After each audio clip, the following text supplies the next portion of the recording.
কক্সবাজার যাওয়ার পথে বাস ২ বার স্টপেজ দিয়েছিল। তো প্রথম ছিল ওয়াশরুমে যাওয়ার জন্য 10 মিনিট, তো আমি যাইনি। এটা কোথায় দিয়েছিল আমি বলতে পারবো না। লাস্ট দিয়েছিল লোহাগোড়া, সেখানে 20 মিনিট দিয়েছিল খাবারের জন্য। এখানে আমার ছেলে আর মেয়ের জন্য বার্গার নিয়েছিলাম, যেহেতু অনেকটা রাত হয়ে গেছে, একটু ক্ষুধা লেগে গেছে তাদের। তো এখানে তারা খাচ্ছে, আর আমার অবস্থা দেখুন।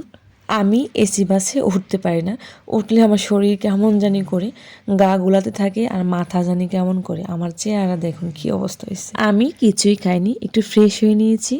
আর যেহেতু আমাদেরকে 20 মিনিট সময় দিয়েছে, এর মধ্যে খাবার দাবার শেষ করে নিয়েছি। তো তার মধ্যে আমরা বাসে উঠে যাব। ফাইনালি চলে আসলাম কক্সবাজার।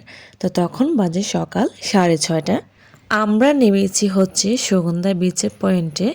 তো নামার পরে কি যে শীত লাগতেছিল, যেহেতু সকাল সকাল। যেহেতু আমরা আগে থেকে কোনো হোটেল বুক করিনি, তো আমাদের প্রথম কাজ হচ্ছে হোটেল বুক করতে হবে। সুগন্ধা পয়েন্টের কাছে আমরা কোনো হোটেল পাইনি, তো তার জন্য একটা অটো নিয়ে আমরা চলে গেলাম লাবণী পয়েন্টের কাছে। তো এখানে হোটেল খুঁজতে খুঁজতে আমাদের প্রায় অনেকটা সময় চলে গেছে। তো অবশেষে লাবণী পয়েন্টের কাছে হোটেল পেলাম। দেখেন বাচ্চাগুলো শীতে কি কাঁপতেছিল, প্রচণ্ড ঠান্ডা ছিল। তো যাই হোক, এটার মধ্যেও একটা আনন্দ আছে। তো আজকের মধ্যে এখানেই টাটা।